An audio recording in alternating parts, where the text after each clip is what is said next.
Welcome back, travelers, to Legendary Lore! Yes, it's been a while since we recorded one of these, so I'm excited. Basically, we are skipping Crimson Vow and going straight into Kamigawa because Kamigawa is so much more interesting. It's like insane how much more interesting it is. And basically, I'm just going to kind of give you guys a general idea. We're starting off with the original storyline. Yes, there are currently some things going around as far as Wizards are releasing little snippets that kind of retcon some of these story bits, and that as we go through it, there might be some things that wind up getting, I guess, fixed, or in my opinion, broken by the new canon. So first off, there's two things we would need to talk about. This takes place 1,200 years before Neon Dynasty. So it's 1,200 years ago. So these are like ancient ancestors. Yes, this is super old stuff. Like, I mean, like that's older why than Teferi, or about as old as Teferi. Teferi is very old. Yes, he's a very old boy. Now, basically, the way it works is that there's the Kakuryu and the Reikei, and those are both names for the spirit world where the Kami live. Then you have the Utsushio, which is where the mortal half of the world lives. It's basically two planes in one. So it's like Avatar. Yes, kind of like Avatar, the way the Avatar works, where there's these two different sides of the same universe. This plane, you could think of it as being split in two. For the sake of simplicity and not butchering these words, I'm just going to refer to it as the mortal realm and the spirit realm and that kind of thing. So like Avatar, are we going to have plot lines where we have to go into the spirit world, sell something in the mortal world? And maybe. It might happen. I'm looking forward to it. It could Hope you guys happen. are too. We're sorry about Crimson Bow. To give you a recap, Olivia loses. Tovalar's good. Yeah, pretty much. And Audric is Blade. And Audric is Blade. Our story begins with a character named Pearl Ear. Most of the kitsune of Kamigawa, they have these kinds of names, where it's basically just like a color or a shape or like an adjective, essentially, and a body part. So Pearl Ear, Sharp Ear, Golden Tail, stuff like that, right? So Pink Pearl eye. Ear, Pink Eye.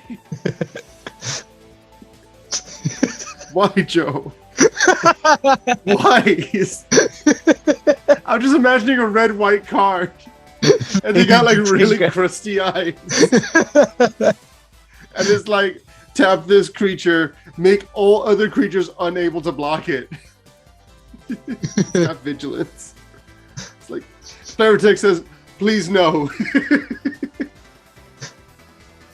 Off to a strong start. So basically, you have Pearl Ear. She's one of the people that works essentially in Eiganjo. Eiganjo is the name of the royal court, that's the castle itself in Kamigawa, where the main guy lives. Main guy being Daimyo Konda.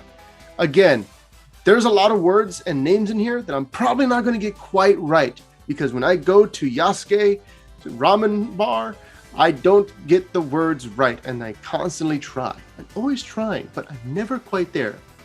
Like Try to label the pictures you give me for this one. Yeah.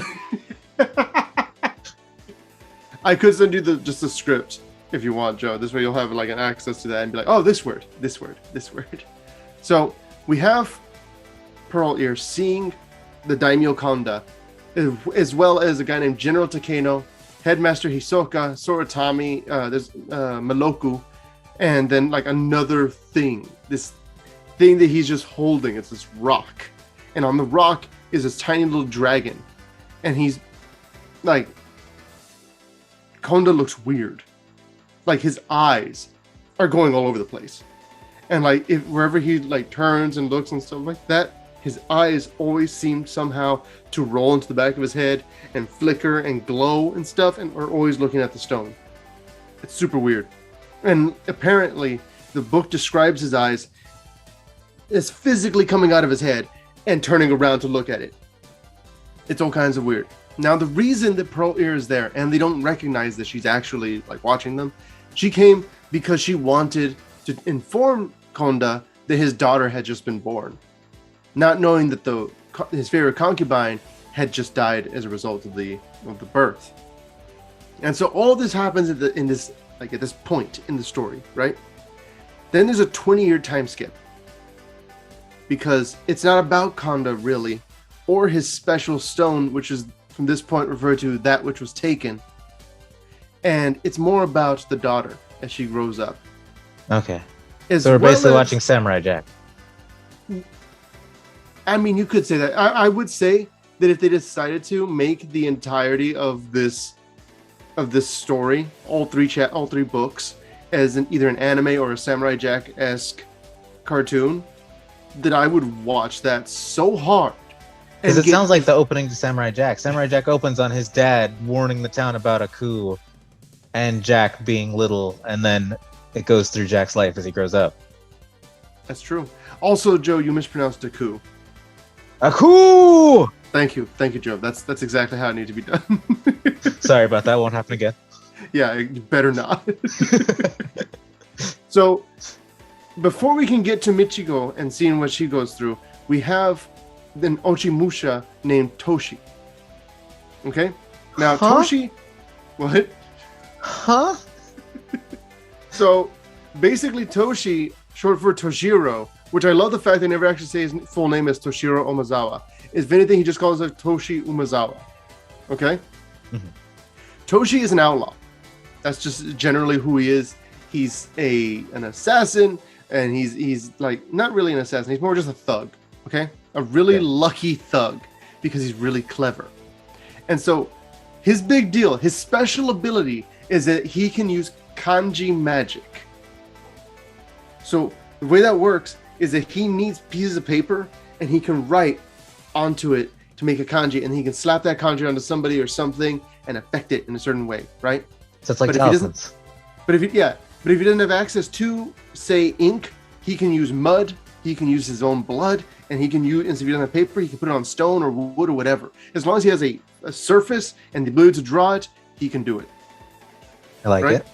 Yes. So he's going through the swamps and he's just doing his normal thug life behavior. When he runs into this deal, he hears about Meronar. Meronar being one of the Nezumi. Nezumi are basically rat people, and they're the best. They have terrible hygiene, but they're hilarious. And so the idea is that Meronar is the leader of a gang of Nezumi, right? He's basically like a rat mob boss. Mm-hmm. And he hears this Meronar talking to a Soratami. The Soratami, for those of you that aren't completely aware what they are yet, they're the moon folk. Oh. The Soratami are the people that Tamio is related to. Okay. So now you have an idea. A lot of the stuff is color based. So we already know about Konda being white mana based, right? Mm-hmm. And then we have the Nezumi, black mana based, Toshi, also black mana based, and the Soratami. We saw that there were Soratami working with Konda because the Soratami are blue. So you can already see like that little that chunk, right? That's old magic, though. You always said old magic was color based in their storytelling and cards as a result. It very often was, yes. And what I loved about this book, is how it played with those interactions and how it messed with those relationships. Well, you'll see more of that soon. But basically, as there's this, like the Soratami are there, they're super graceful, super smart people because they're blue, and they're perfect in every way because they're blue. And they notice Toshi, and he's like, "Oh no," because if there's Soratami dealing with the rat folk, you know they're doing something shady. That's not something they would normally do. They don't come down from their clouds to just talk to rats, right? And so he's running as fast as he can, trying to get home, and he manages to escape. He gets to a shack, which is essentially this, just like a hut in the trees over the swamp water, right? And he looks at it, and he notices that there's some what look like symbols around him.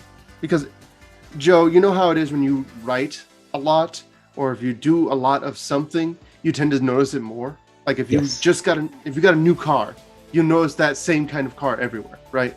Mm-hmm. And if you write a lot, you'll notice words that stand out to you, or the way that things are structured.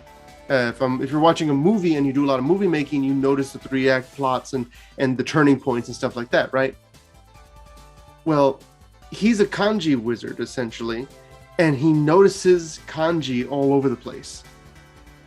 which normally he's like, it's not super obvious. It's more like, oh, if you squint a little bit, maybe you can make out the kanji for elephant or whatever. But no, he sees very clearly the words moon, iceberg, and disaster / cataclysm in the shadows and fallen bamboo. So he's like, maybe that's not good. He winds up getting caught by the Sorotami when he goes into his home. And they try to kill him, but he's able to use kanji that basically freezes everybody. He also has this reflective kanji, where if he writes it onto himself, then if somebody tries to stab him, instead the stab wound appears on them. Stuff like that. That's cool. He's a trickster, right? That's what he is. And so we have this character of Toshi. He leaves his hut full of these frozen Sorotami as a kami is manifesting. This is something important that I haven't really touched on at this point, but the whole era that the story takes place in is referred to as the Kami War. And the reason it's called the Kami War is because specifically in the past 20 years, for some unknown reason, the Kami have become increasingly violent and have started manifesting more often randomly just to trash the mortal realm. So he just leaves a spirit there to deal with the Sorotami and destroy his home because he doesn't need it anymore, because he needs to leave because this place is burned anyways. Because if the Sorotami survive, just one needs to survive and tell him where he lives. He can't go back there ever again. So he decides he needs to go find his blood brother. Now, Joe, who do you think Toshi Umezawa is blood brothers with? It's another Umezawa. It's not. Is it Konda? It's Hidetsugu. Isn't that the big monster guy? Yes, it is. Hidetsugu is the giant ogre shaman that lives in the Sokenzin Mountains and worships a demon. I wasn't going to guess that. Start me off in Samurai Jack, and then suddenly the character we're focusing on is blood brothers with Aku. Yeah, pretty much. And so the idea is that you have the Hyozen Reckoners. The word Hyozen apparently means iceberg. And the idea is that if you mess with one of them, you mess with all of them. And so there's an actual, like the idea is that if you spill the blood of the end, like if you kill one of them, then the rest of them go after you. And if you spill the blood of your blood brother, like if Toshi were to stab Hidetsugu, then Toshi would be racked with essentially a seizure that would prevent him from doing anything. He would be in agonizing pain until Hidetsugu found him and then did whatever he felt like to him because he broke the blood oath. And both of them are bound by that. So this giant ogre can't do that. The ogre's not allowed to spill Toshi's blood, right? Mm-hmm. So that's really important to consider because of the fact that otherwise there'd be a giant, deadly demon ogre man trying to kill Toshi at every corner, right? Now, the brothers Yamazaki show up, which is interesting because they're not named at all in the story. As Toshi comes into Hidetsugu's his old cave, the brothers Yamazaki are there. They work for Godo, who is the bandit warlord. And Godo's like this super epic guy who is essentially just Genghis Khan.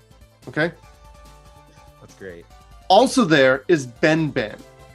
Ben Ben is an Aki. Good old Ben Ben. Yes, good old Ben Ben. Ben Ben is an Aki. Akis are the goblins of Kamigawa. And they essentially look like kappas. They have the really hard turtle-like shells. They got really long noses. And they're just like, yeah, kind of goblins, right? Okay. So the whole thing is that Hidetsugu is being approached by this alliance, essentially, to try and take over more of the area. Because if Hidetsugu gives them help, they will have basically access to Oni. And if they have access to these basically demon dogs, then they can do whatever they feel like. Because Konda is fighting off against them continuously. Because what colors are Yamazaki and the Aki, Joe? It's red, right? It's red. And red and white are enemies. So, basically that's happening between those two different forces. They go to Higetsuku, who's also red at this point, and he's giving them access to it. At the same time, they meet Toshi meets Kobo. Kobo's just a bastion of a man, okay? And he's huge, and he's like 18, but he's big as a bear, and he's just terrifying. And apparently he's been slowly drinking demon blood or an ogre blood and stuff to make himself even more insane. Love it. And he was a former monk, so that's why he's built the way he is. That's why he's built like that, right? And so while that's happening and the Kobo meets them, Higetsugu reveals to Toshi that he plans on finding a bunch of Yamabushi. Yamabushi are kami killers. They are people who have specifically trained their entire lives just to kill the kami, which at this point makes sense because that would be 20 years since it all started. I'd say after the first year, you'd have some people trying to become kami killers. By this point, it's an art form. So Higetsugu says he's going to do that. He needs for Kobo and Toshi to go deal with their own problem. So Kobo is basically given to Toshi to work on what they're going to do against the Soratami, right? Mm-hmm. And so while Kobo and Toshi are off they go on their adventure, they run into Ben and the Yamazakis again, and they have summoned their god. Remember that Higetsugu does not worship any of the Myojin, okay? He worships Oni. Yamazakis, they worship the Myojin of infinite rage. Oh, my favorite. Yes. You're like, that's my Myojin.